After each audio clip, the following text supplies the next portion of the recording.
Bonjour à toutes et à tous, dans cette vidéo on va apprendre à résoudre les équations différentielles au niveau de la classe de terminale. Alors, vous allez avoir essentiellement deux types d'équations différentielles, celle-ci, donc c'est des équations différentielles du premier ordre, parce qu'on a dérivé qu'une seule fois. Le second membre ici est nul, est égal à 0, et ça c'est une équation différentielle du premier ordre, avec un second membre.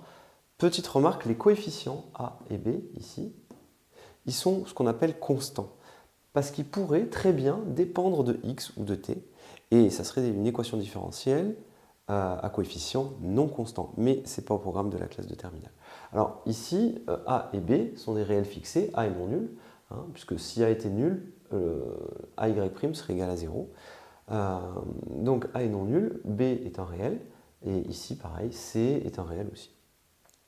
Donc, distinguez bien ces deux types d'équations. Celle-ci, le second membre est nul, et celle-ci, le second membre est égal à une constante c.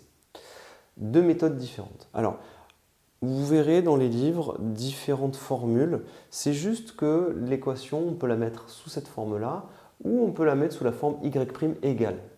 C'est ça. Donc ici, ce que j'ai fait, je l'ai écrite sous la forme ay' plus by égale 0. C'est logiquement équivalent à ay' égale moins by, et y' c'est égal à moins b sur a, y. Alors, l'idée, c'est de chercher toutes les fonctions définies, ici on le fera sur R, qui vérifient y' égale moins b sur a, y. Alors, des fonctions, quand je les dérive, quand je dérive cette fonction, ça doit être égal à moins b sur a fois la fonction. Eh bien, les solutions de E sont toutes les fonctions f définies sur R de la forme k fois exponentielle de moins b sur a x, et k est un réel. Ma question, très simple, combien y a-t-il de solutions à cette équation? Eh bien, il y en a une infinité parce qu'il y a une infinité de valeurs de k, tout simplement. Alors, on peut s'amuser à le vérifier pour vraiment s'en convaincre. Regardez ce que je fais, je vais prendre ceci, je vais prendre k exponentielle moins b sur a, x, et je vais le dériver. Et regardez ce qui va se passer. Vous savez, vous l'avez vu, la dérivée de exponentielle u de x, c'est u' de x, e de u de x. Pas de difficulté là-dessus. Donc ça, il faudra vraiment l'utiliser. K est une constante, donc je recopie ma constante. J'écris la dérivée de exponentielle u de x. Cette quantité-là correspond à mon u de x. Je dérive cette quantité. La dérivée de moins b sur a x, c'est donc moins b sur a. Exponentielle de moins b sur a x. Et oui, j'ai recopié l'u de x. Et on obtient quoi? Eh bien, on obtient tout simplement k fois moins b sur a exponentielle moins b sur ax. Mais regardez bien, cette quantité-là, c'est quoi? Cette quantité-là, c'est tout simplement une quantité qu'on a déjà vue, que vous retrouvez avec le k ici. Regardez bien, ça vous donne y', égale tout simplement moins b sur a fois y. Je le réécris un petit peu mieux. Je vais l'effacer pour que tout simplement vous le revoyez beaucoup mieux.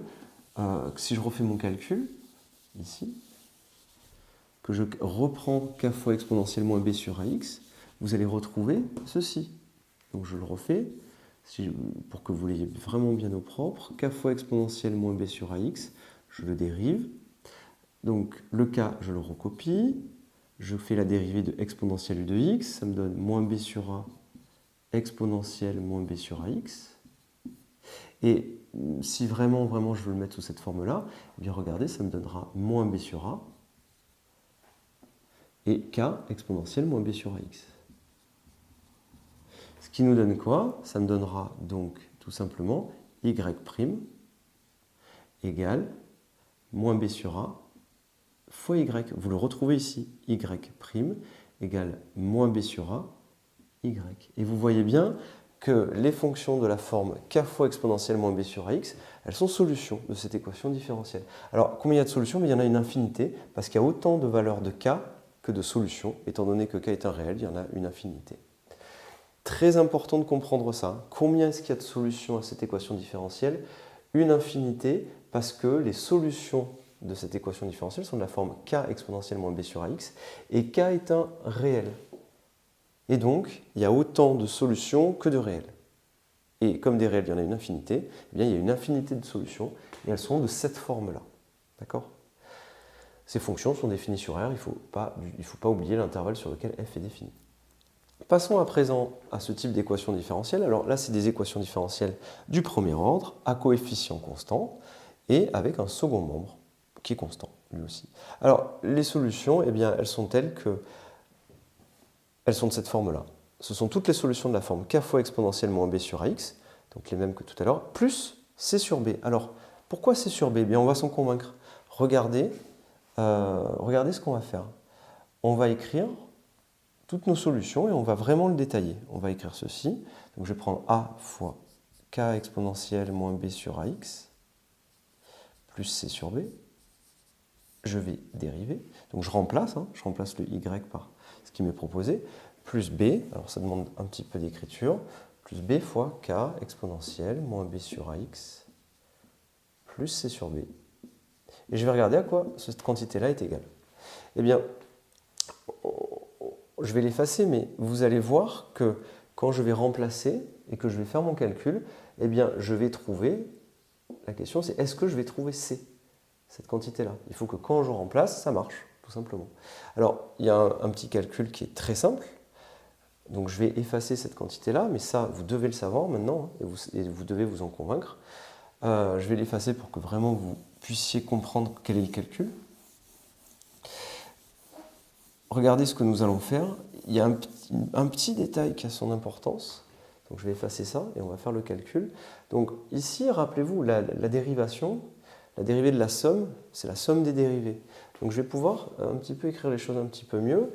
Donc, je vais écrire a fois k exponentielle moins b sur ax plus a.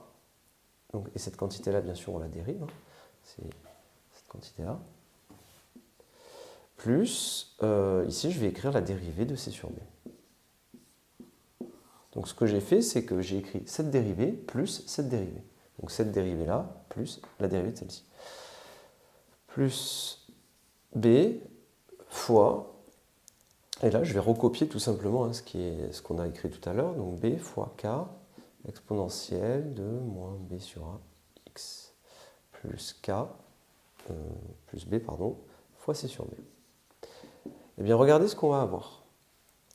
Regardez tout simplement ce qu'on va avoir. On va avoir a fois cette quantité-là.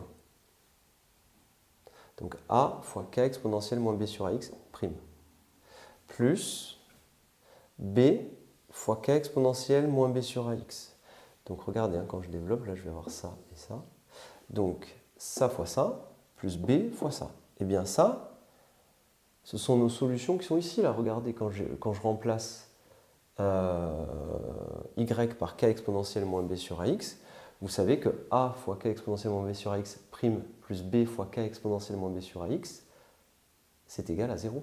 Donc, cette quantité-là et cette quantité-là, je peux les barrer. La dérivée d'une constante, c sur b, c'est une constante. La dérivée d'une constante, ça fait 0. Je peux le barrer. Ainsi, qu'est-ce qui va rester? B et B, je simplifie, il va rester C. Ainsi, les solutions de ce type d'équation différentielle, eh bien, ce sont toutes les fonctions de la forme k exponentielle moins b sur ax plus c sur b, où k est un réel. Combien il y a de solutions? Il y en a une infinité parce qu'il y a autant de réels que de solutions. Alors, vous devez apprendre par cœur ces formules-là, vous devez facilement arriver à les retrouver, parce qu'on les retrouve très facilement.